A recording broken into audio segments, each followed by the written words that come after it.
du moment qu'on a un milieu qui aura été perturbé, alors perturbé soit par la main de l'homme ou pas en fait, hein.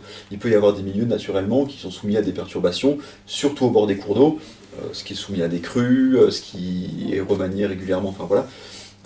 C'est des milieux qui sont plus propices à l'installation d'espèces envahissantes parce que ces espèces-là, elles ont justement voilà, un pouvoir colonisateur, un pouvoir de dissémination qui est important. Que ce soit des graines, que ce soit des petits fragments, enfin voilà. Donc du coup, du moment qu'on a un milieu qui est un peu neuf, qui est un peu perturbé, on va favoriser leur arrivée. On est là pour parler de gestion.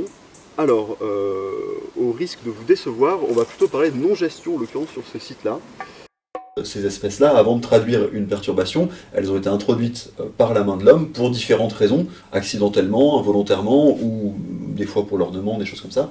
Et c'est de là que ça vient. Et c'est d'ailleurs pour ça qu'on le retrouve soit dans des sites qui historiquement étaient aménagés, et aussi qu'on les trouve fréquemment le long des voies de chemin de fer, le long des routes, le long des trucs comme ça, parce que on est encore une fois sur des milieux perturbés, on est sur des milieux où on ramène des matériaux, on enlève des matériaux, enfin on fait des choses comme ça, et puis en plus voilà, avec les engins et tout, on dissémine facilement.